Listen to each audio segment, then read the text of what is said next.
trying to come up with an economic stimulus plan that both parties can live with. A bipartisan group of senators is meeting today trying to improve on the bill that passed in the House. Our next guest says there is an agreement that a substantial recovery package is needed, but that the plan as it stands now can be improved. Let's talk about it with Senator Kent Conrad, Democrat of North Dakota. He's the chairman of the Senate Budget Committee. And Senator Conrad, you've been quoted as saying you don't think you could vote for the version that came out of the House. Has there been enough backroom dealing yet in the Senate that you've heard about to give you some comfort? Not yet. Look, I'd have a very hard time voting for what came over from the House. While there is much in it that is laudable and good, there are other areas of the package that I think really are very questionable in terms of whether they'd stimulate the economy. Some of the programs that are given money only have 10% spend out in the next 2 years. Look, I think that would just be a mistake. One of the tests is that programs have to be temporary. Another test is timely. And some of these things that are in the package just don't meet those tests. On the other hand, there are other things we know need to be done. For example, strengthening the housing sector.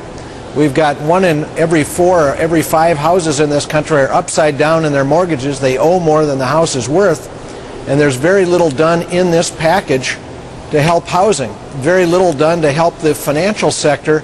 And we know there are still very serious problems there. Well, how would you argue with your associates in the House? I mean, up till now, this has been described as a system that Republicans are primarily bucking because you didn't get a single Republican vote in the House. You're a Democrat, and you don't like what came out of that bill.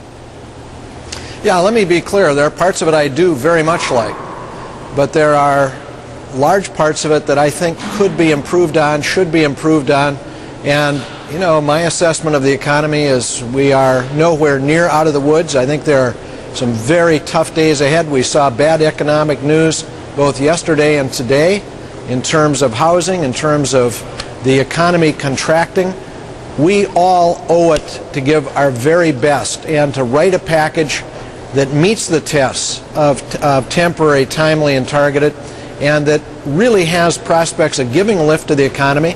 And we know not enough is being done with housing, not enough is being done with the financial sector, and we can't have recovery in this economy without those two being back on track. So you're saying that if you're going to have an economic stimulus bill, if the government is going to pump money into the economy, the money's got to get there. You can't wait for months or years.